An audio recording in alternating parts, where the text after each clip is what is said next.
Assalamualaikum warahmatullahi wabarakatuh untuk adik-adik kelas 12 di seluruh Sulawesi Selatan. Apa kabar kalian semua? Semoga kalian semua selalu dalam keadaan sehat dan bersemangat. Juga kepada Bapak dan Ibu guru yang selalu setia menemani adik-adik kita belajar, saya ucapkan terima kasih banyak dan saya doakan semoga Bapak dan Ibu selalu dalam keadaan sehat walafiat. Hari ini bersama saya, Siti Adinda Dihar Indawati Caronge dalam program Smart School. Generasi smart, berkarakter, cerdas Ki.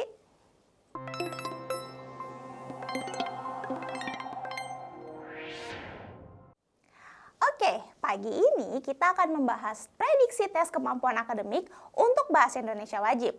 Di sini kita akan membahas tentang huruf miring. Kira-kira materi apa ya yang akan kita hadapi dan seperti apa ya contoh-contoh soalnya?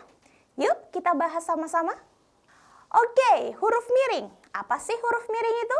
Nah, huruf miring atau biasanya mungkin kita kenal dengan nama italics adalah gaya tipografi atau jenis huruf yang posisinya dicetak miring dan condongnya itu ke arah kanan. Dalam dunia penulisan, huruf miring tidak hanya digunakan untuk variasi gaya visual, tetapi huruf miring juga memiliki aturan dan fungsi tata bahasa yang spesifik untuk membedakan makna atau konteks suatu kata dan kalimat. Nah, saya yakin ya, adik-adik itu juga pasti sudah sangat familiar dengan yang namanya huruf miring. Oke, nah apa sih tujuan dari penggunaan huruf miring itu? Yang pertama, meningkatkan pemahaman dan keterbacaan. Huruf miring itu bisa kita katakan bertindak sebagai rambu-rambu visual. Ketika pembaca melihat teks yang dicetak miring, otak secara otomatis mengenali bahwa kata tersebut memiliki status atau konteks yang berbeda dari kata-kata di sekitarnya sehingga mempercepat pemahaman dari isi teks tersebut. Lalu kemudian, tujuan penggunaan huruf miring yang kedua, namanya untuk menghindari ambiguitas. Atau dari kata dasar ambigu yang artinya ada kekeliruan dari maknanya.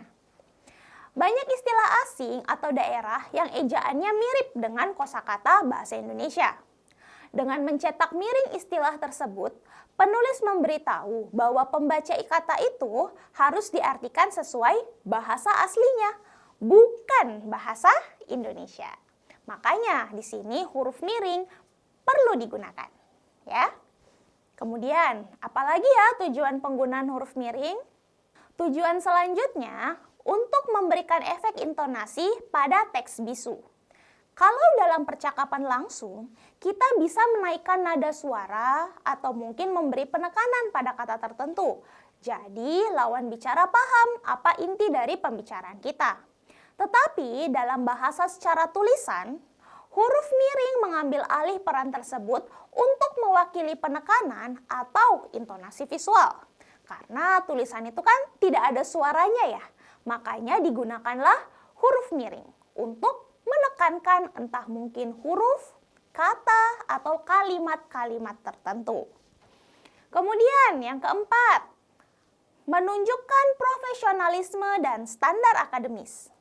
Menggunakan huruf miring sesuai tempatnya, terutama dalam karya ilmiah, jurnal, atau berita, menunjukkan bahwa penulis itu tertib aturan dan menghargai standar baku dari sebuah penulisan.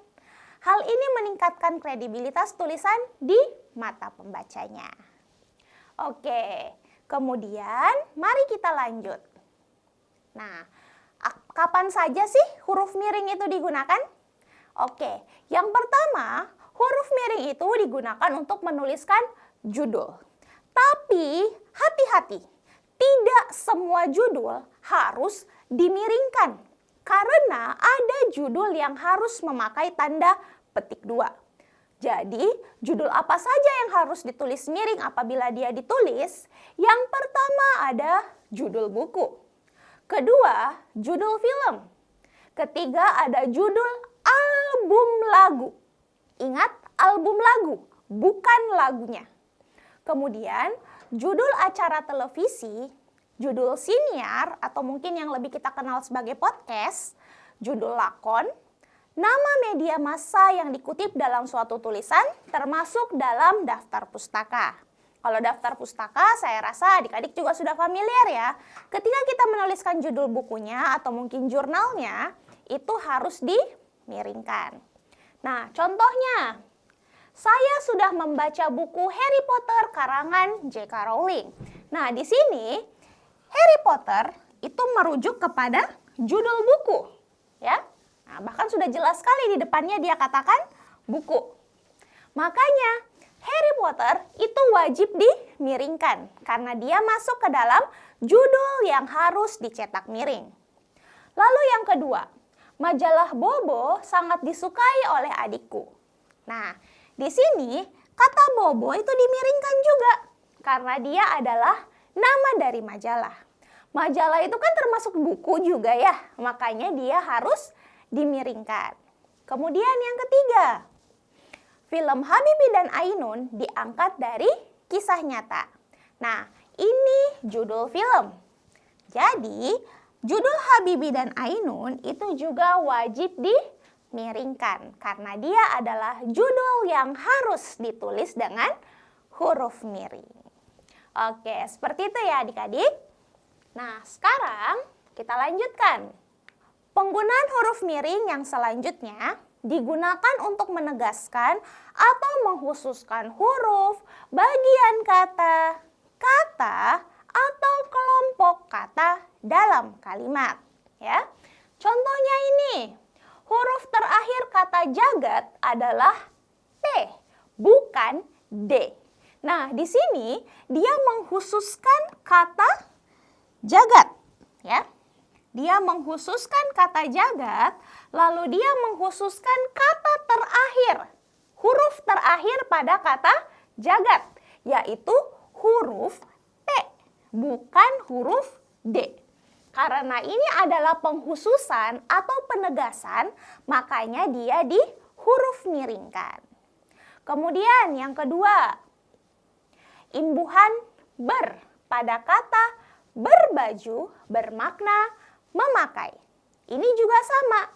Dia mengkhususkan bagian dari kata, yaitu imbuhannya, ber. Kemudian katanya, berbaju. Lalu dia mengkhususkan lagi sebuah kata untuk makna dari berbaju itu sendiri.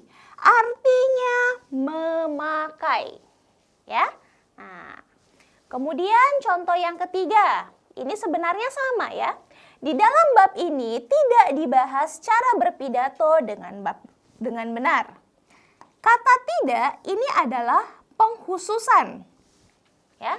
Nah, artinya dikhususkan atau ditegaskan dalam bab ini ya, tidak ada cara berpidato yang benar. Makanya dia dimiringkan. Adik-adik juga mungkin sering menemuinya di dalam soal-soal. Misalnya soalnya seperti ini. Yang merupakan penulisan huruf miring yang benar. Kecuali. Nah, kata kecualinya itu kan dia miringkan ya. Dia mengkhususkan. Itu sebenarnya sama dengan contoh yang ketiga. Kemudian, yang terakhir contohnya. Buatlah kalimat dengan menggunakan ungkapan bunga tidur. Nah, di sini dia mengkhususkan kelompok kata, yaitu bunga tidur. Makanya bunga tidur ini dia miringkan. Bunga tidur ini kan maksudnya mimpi ya. Nah, seperti itu ya adik-adik. Oke. Mari kita bahas yang selanjutnya. Kapan lagi kita menggunakan huruf miring? Huruf miring itu digunakan untuk menuliskan kata atau ungkapan dalam bahasa daerah atau bahasa asing. Intinya, apabila kata tersebut bukan menggunakan bahasa Indonesia, ketika dia ditulis, maka wajib menggunakan huruf miring. Tidak boleh pakai huruf yang biasa, ya. Nah, contoh, kita perlu memperhitungkan rencana kegiatan dengan baik agar tidak mumet. Nah, di sini kata mumet dia miringkan. Mungkin dalam kehidupan sehari-hari, adik-adik sudah terbiasa mendengar kata mumet. Dan mungkin menganggap bahwa mumet itu adalah bahasa Indonesia. Padahal sebenarnya tidak.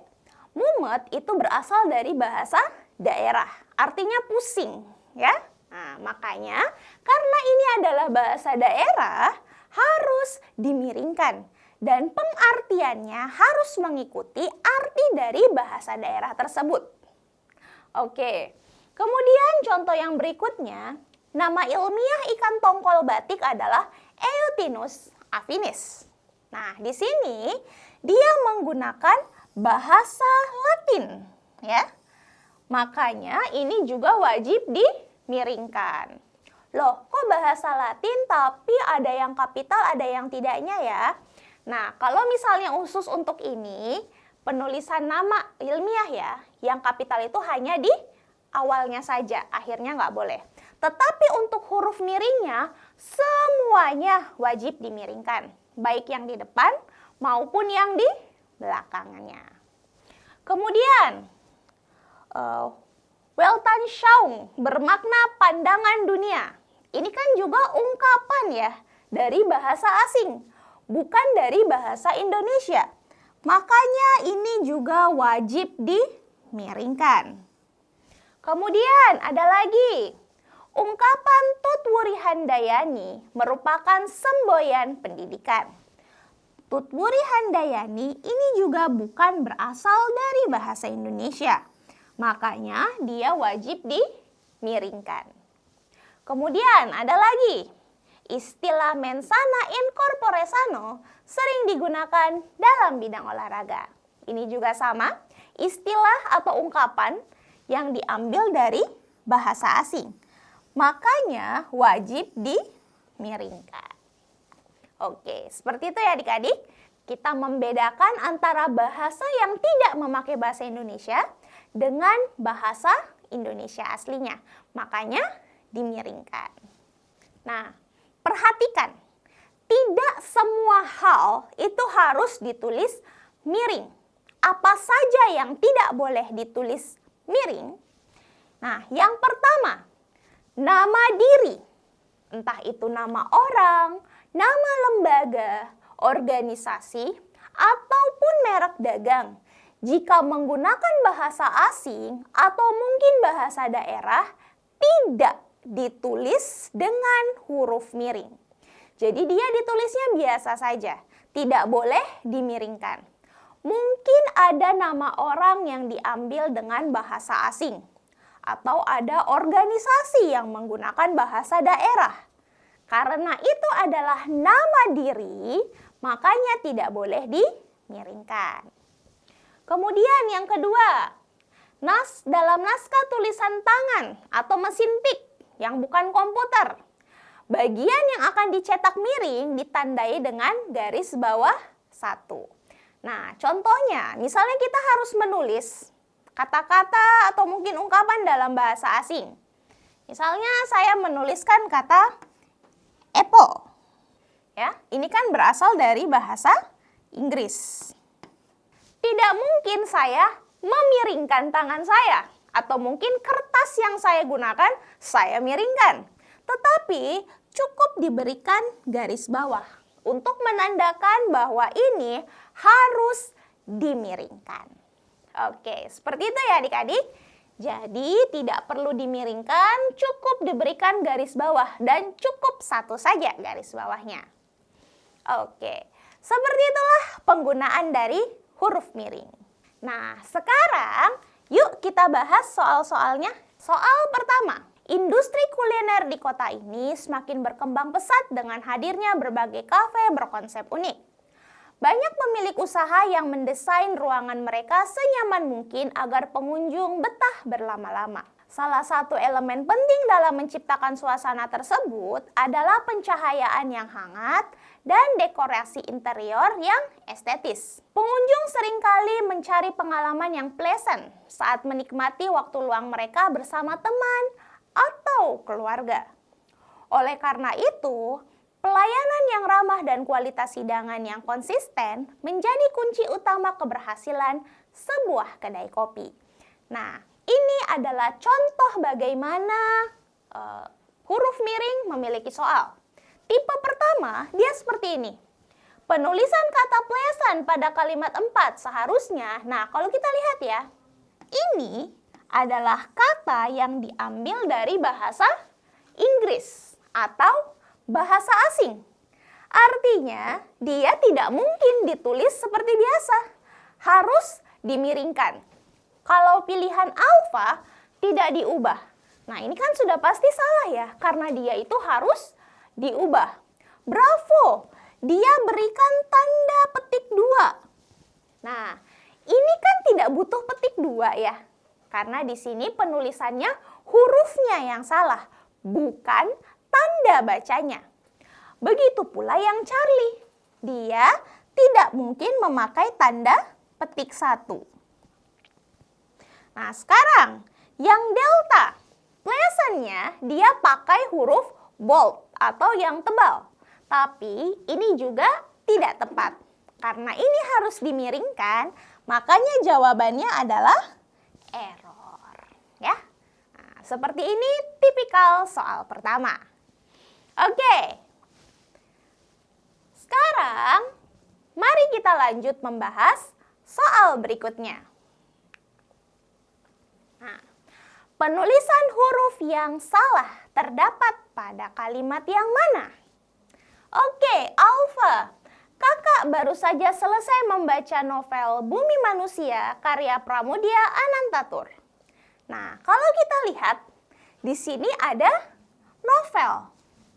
Novel itu berarti dia jenis dari sebuah buku. Karena dia buku, maka judulnya ini harus dimiringkan. Nah, ini sudah benar ya. Karena penulisan buku, judul buku itu wajib miring. Lalu, kita lihat yang bravo. Penyakit demam berdarah disebabkan oleh gigitan nyamuk Aedes aegypti. Nah, ini Aedes aegypti adalah nama ilmiah dari nyamuk yang menyebabkan demam berdarah. Makanya, ini juga wajib dimiringkan, ya.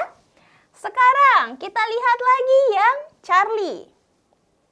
Kakek rutin membaca koran pikiran rakyat sambil meminum kopi setiap pagi. Nah, di sini ada koran. Koran itu adalah media massa, ya.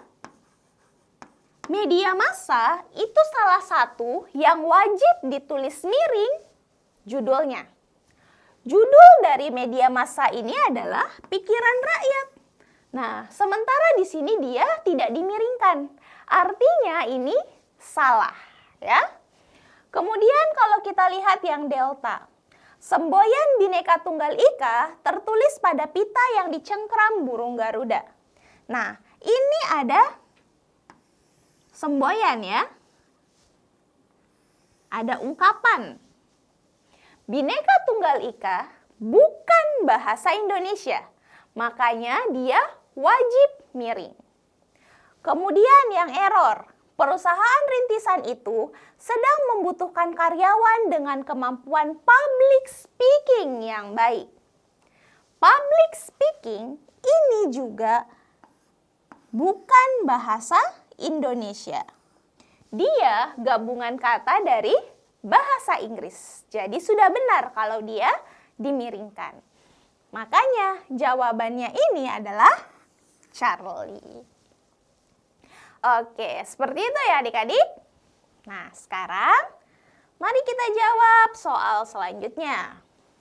Membaca merupakan salah satu kegiatan yang sangat bermanfaat bagi perkembangan kognitif dan imajinasi anak. Melalui sebuah cerita, anak-anak dapat belajar banyak hal mengenai nilai-nilai moral, empati, dan persahabatan. Salah satu karya sastra yang sangat populer di Indonesia menceritakan perjuangan menuntut ilmu 10 anak di pelosok Belitung. Kisah inspiratif tersebut tertuang dengan apik dalam novel Laskar Pelangi karya Andrea Hirata. Karya yang telah banyak diterjemahkan ke dalam berbagai bahasa karena pesan moralnya yang sangat menginspirasi. Nah, salah satu jenis soal dari huruf miring adalah kalimat tidak efektif. Kenapa? Karena penulisan huruf juga masuk ke dalam keefektifan suatu kalimat. Jadi ketika penulisan hurufnya salah, mau kalimat itu tetap tidak efektif. Nah, sekarang kalau kita lihat kalimat 1. Kalau kita lihat ya, secara subjek predikat ini sudah benar, merupakan akan menjadi predikat, lalu subjeknya adalah membaca, ya. Kapitalnya sudah benar, tanda bacanya juga sudah benar, tanda titik di akhir kalimat. Berarti kalimat 1 ini dia efektif. Sekarang kalau kita lihat kalimat 2. Melalui sebuah cerita, anak-anak dapat belajar banyak hal mengenai nilai-nilai moral, empati, dan persahabatan. Oke, kalau kita lihat kapital sudah benar, ya, ada di awal kalimat. Predikatnya itu dapat belajar, lalu subjeknya anak-anak. Nah, kalau kita lihat, tanda baca titiknya sudah tepat, ya. Tanda komanya sudah tepat yang pertama, ini akan menjadi keterangan. Lalu tanda koma yang ini, perincian, sudah benar juga. Dan tidak butuh huruf miring. Jadi kalimat ini sudah efektif. Nah, sekarang kalau kalimat 3, menceritakan ini menjadi predikat. Salah satu karya sastra yang sangat populer di Indonesia, ini akan menjadi subjek. Kapitalnya sudah benar, ya. Tanda bacanya juga sudah aman. Tidak butuh juga huruf miring. Jadi kalimat ini sudah efektif. Kalau kita lihat kalimat 4. Tertuang ini menjadi predikat. Kisah inspiratif tersebut ini menjadi subjeknya. Secara subjek predikat ini sudah benar. Kapitalnya sudah benar, ya. Kisah Laskar Pelangi, lalu Andrea Hirata karena nama orang. Yang jadi masalah, di sini dia menyebutkan ada kata novel. Novel itu kan berarti dia salah satu bentuk buku. Judul novelnya apa? Laskar Pelangi. Nah, ini wajib dimiringkan, ya. Jadi dia tidak efektif karena penggunaan hurufnya tidak tepat. Nah, kalau kalimat 5 kita lihat telah banyak diterjemahkan menjadi predikat. Karya ini menjadi subjek. Kapitalnya sudah benar, tanda bacanya sudah benar, ya. Dan tidak butuh juga huruf miring. Jadi jawabannya ada di delta. Kalimat 4. Oke, seperti itu ya adik-adik. Nah, sekarang mari kita jawab soal berikutnya. Buah pisang merupakan salah satu komoditas pertanian unggulan yang banyak dikonsumsi oleh masyarakat Indonesia. Terdapat berbagai jenis pisang yang budidayakan secara lokal. Salah satunya adalah pisang Ambon yang memiliki tekstur daging buah yang lembut. Tanaman yang memiliki nama ilmiah Musa acuminata ini tumbuh subur di daerah beriklim tropis dengan kelembapan tinggi. Selain lezat dikonsumsi secara langsung, pisang ini juga sering dijadikan bahan baku pembuatan kue dan hidangan penutup. Kandungan kalium yang tinggi di dalamnya membuat buah kuni ini sangat baik untuk menjaga kesehatan tekanan darah. Nah, di sini penulisan Musa acuminata pada kalimat 3 seharusnya gimana? Nah, Musa acuminata ini adalah bahasa ilmiah, ya, bahasa Latin untuk pisang. Ini jelas bukan bahasa Indonesia. Artinya dia harus miring. Alfa, miring, oke benar. Tidak diubah, wah ini kan harus diubah. Pakai tanda petik 2 atau tanda petik 1 sudah pasti salah. Pakai huruf tebal juga tidak tepat. Jadi jawabannya adalah alfa. Seperti itu ya. Soal nomor 5. Penulisan huruf yang salah terdapat pada kalimat berapa ya?